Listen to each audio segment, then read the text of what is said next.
Hello everyone, আসসালামু আলাইকুম। চলে এসেছি আরও একটা বিয়ের নতুন ভিডিও নিয়ে। কে কোথায় আছো তাড়াতাড়ি চলে এসো, বিয়ের ভিডিওগুলো দেখে নাও।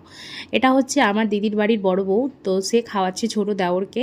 আর কিভাবে বউটা আমাদের ছেলেকে ঠকিয়ে দিল, এটা কিন্তু খুবই খারাপ করেছে। দেখতেই পাচ্ছ কিভাবে ঠকিয়ে দিল। আরে এইগুলো হতে থাকে বিয়ের বাড়িতে। বউ মানে যারা বৌদি থাকে সম্পর্কে, তারা একটু ঠগাঠগি এরকম একটু মানে হাসি আর কি ঠাট্টা না হলে বিয়ে বাড়ি জমেও না। যাই হোক, তোমরা আমাকে একটা কথা বলো তো, তোমাদের সঙ্গে কি এই ঘটনাটা কোনোদিনও ঘটেছে? আমি ভিডিও ছাড়ছি তো আমার বাড়ির আশেপাশের কিছু কিছু মানুষ, সবাই না, কিছু কিছু মানুষের মনে হচ্ছে প্রবলেম হচ্ছে, একটু সমস্যা হচ্ছে। কেন হচ্ছে, কিসের জন্য হচ্ছে, এটা আমি জানি না। তাদের আমি কোন পাকা ধানে মই দিচ্ছি তাও জানি না। তো যাই হোক, তোমাদের সঙ্গে কি এরকম ঘটনা কোনোদিনও ঘটেছে?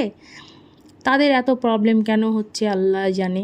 তো আমি আমার বাড়ির লাইফস্টাইল তুলে ধরছি, তাদের বাড়ির তো লাইফস্টাইল তুলে ধরছি না, কি তাদেরকেও আমি পোস্ট করছি না। আর আমি জানি আমি কোনো খারাপ কাজ করছি না, তাহলে আমি লোকের কথায় কেন আমি পাত্তা দেবো বলো তো? যেখানে আমার বর আমাকে সাপোর্ট করছে সেখানে আমি লোকের কথায় পাত্তা দিলে কী করে চলবে? তাদের কথায় আমি পাত্তা দিবও না।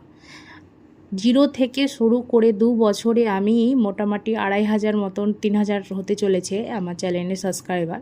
তো এতগুলো মানুষ আমাকে সাপোর্ট করে এত দূর নিয়ে এসেছে, আর তাদের এই ঢুঙ্কো কথাতে আমি এইগুলো ছেড়ে দেব?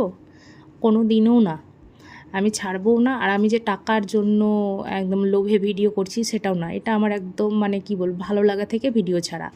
টাকা না পেলে ইউটিউব থেকে আমি খেতে পাবো না এইরকম না। আলহামদুলিল্লাহ, আল্লাহ রিজিকে যেটা দিয়েছে অনেক অনেক অনেক ভালো আছি আলহামদুলিল্লাহ। আমি যে পরিস্থিতিতে আছি, যে পজিশনে আছি, কত কত মানুষ স্বপ্ন দেখে যে ওর পজিশনে যদি আমি যেতে পারতাম, তাহলে আমি টাকার জন্যও ভিডিও করছি না। এটা আমি একটা মানে কি বলো তো, বাড়িতে যেগুলো হয় একটু টুকিটাকি শেয়ার করি, একটা ভালো লাগা। তো যাই হোক, এখানে ফটো তুলছে।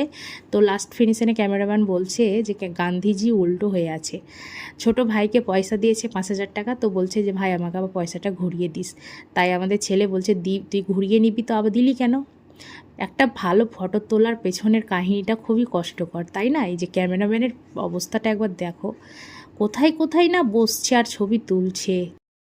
এখন বাজে রাত 2টো, আর সব কিছু হয়ে গেছে। এখন আমরা ট্রলিটা গুছিয়ে নেব, কসমেটিক্সগুলো সব কিছু ভালো করে গুছিয়ে ভরে নেব। সকালে সব সাজুগুজুর ব্যস্ততার মধ্যেখানে কোথায় ভুলে যাব কোন জিনিসটা নিতে, কোন জিনিসটা নিব না। তাই আমরা রাতের বেলায় সব কিছু গুছিয়ে রেখে দেবো, দিয়ে ঘুমিয়ে পড়বো। সকাল সকাল অনেক কাজ আছে, তোমাদের সঙ্গে মানে সুন্দর সুন্দর ভিডিওগুলো আনবো, আরও সুন্দর সুন্দর ভিডিও তোমরা দেখতে পাবে।